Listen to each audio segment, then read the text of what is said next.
Alright top 10 diptych ရှေးမွေးဒီ list ထဲမှာအကုန်လုံးက EDP တွေကြီးပဲ EDT အတွက်ကနောက်တစ်ခေါက်ကြမှာဆိုတော့ကျွန်တော်အတွက် least favorite ကနေပြီးတော့ most favorite ကိုတွားမယ်နံပါတ်10 O capital ဒီကောင်က rose နဲ့ patchouli နဲ့အပေါင်းဒီထဲမှာ patchouli က rose နဲ့ပြန်ပြီးတော့ထိန်းထားရတဲ့အတွက်အရန်ကြီးအောက်သေးသုံးကအရန်ခက်တဲ့ patchouli မျိုးမဟုတ်ဘူးတော်တော်လေးကိုမှ elegant ဖြစ်တယ်ဒါပေမဲ့ကျွန်တော်က patchouli ကိုအရန်ကြီးကြိုက်တဲ့တဲမှာမပါတော့ဒီကောင်ကကျွန်တော်အတွက်နံပါတ်10 O capital နံပါတ်9ကတော်တော်လေး main clay ဆန်တဲ့အနံ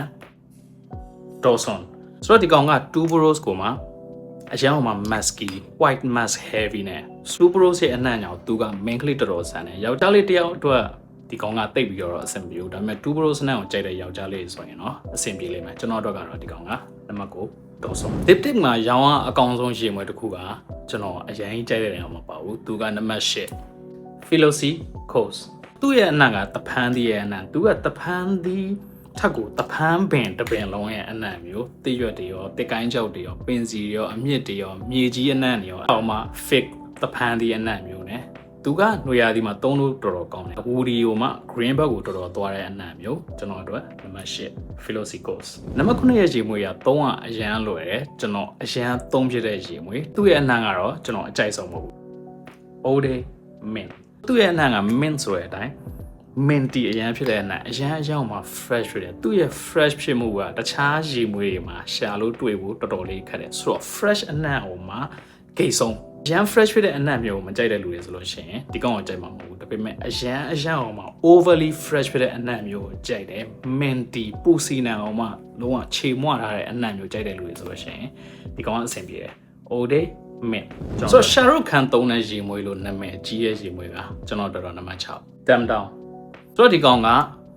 စန်ဒဝူးနဲ့သူ့မှာပါတဲ့စန်ဒဝူးက creamy ဖြစ်တဲ့အပြင်မှာသူက green ဘက်ကိုနည်းနည်းလေးပို့ပြီးတော့သွားတယ်သူကအသားပေါ်မှာတော်တော်လေးမှအနံ့ဆွဲပြီးတော့သူ့ကိုဆွတ်ထားလို့ရှိရင်ကို skin ကတကယ်ကို natural ဆန်တဲ့စန်ဒဝူးအနံ့မျိုးပေးလိမ့်မယ်ဒီထဲမှာ vanilla အနံ့လည်းပါတဲ့အတွက်ကြောင့်သူ့ရဲ့စန်ဒဝူးကချုံများများနဲ့ creamy ဖြစ်တဲ့အနံ့မျိုးဆိုတော့စန်ဒဝူးကိုကြိုက်တဲ့လူတွေဆိုလို့ရှိရင်ဒီကောင်ကိုကြိုက်လိမ့်မယ် Turn down ဆိုတော့ top 5မှာနံပါတ်5က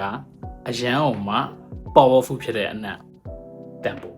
စောင်းရသည်ကိုအေးတဲ့အချိန်တွေမှာသုံးလို့တော်တော်အဆင်ပြေတယ်ဒီမှာပါတဲ့ပချူလီကတော်တော်လေးမှ balance ဖြစ်ပြီးတော့သုံးရတော်တော်လွယ်တဲ့ပချူလီဒါပေမဲ့အနံ့ကတော်တော်မှ powerful ဖြစ်တယ်ဒီထဲမှာပချူလီကိုပြန်ပြီးတော့ထိန်းဖို့အတွက်သူကမာတေးအနံ့မျိုးထည့်ပေးရတယ်မာတေးကအနည်းဆုံးလက်ဖက်ချောင်းနဲ့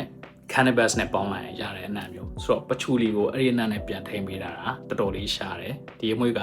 ကျွန်တော်တို့Number 5 Why is a baby cat အနံ့မျိုး loon filling by the fireplace အဲ့လိုမျိုးအနံ့ကြိုက်တဲ့လူမျိုးတွေ spicy sexy vanilla အနံ့ကိုကြိုက်တဲ့လူတွေအတွက်ကျွန်တော်ရဲ့ number 4က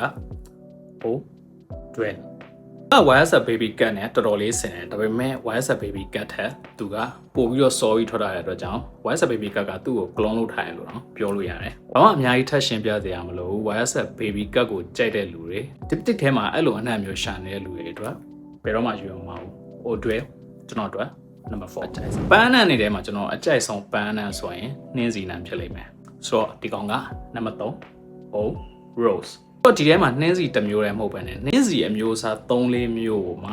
light ချီးသီးနဲ့ပေါင်းထားတာ you just imagine ကဲမှ fresh ဖြစ်ပြီးတော့သုံးရရမ်းလွယ်တယ်။ light ချီးနဲ့နှင်းစီနဲ့ပေါင်းပြီးထွက်လာတဲ့အခါမှာရတဲ့အနံ့ကလေထဲမှာလုံးဝအောင်မှ share fresh လည်းဖြစ်တယ်။ယောက်ျားလေး main ကလေးဘယ်သူမှမဆိုသုံးလို့အဆင်ပြေတယ်။ main ကလေးနဲ့တော့နည်းနည်းပို့ပြီးတော့လိုက်လိမ့်မယ်။ဒါပေမဲ့ကျွန်တော်သုံးရတော်တော်ကြိုက်တဲ့ရေမွေး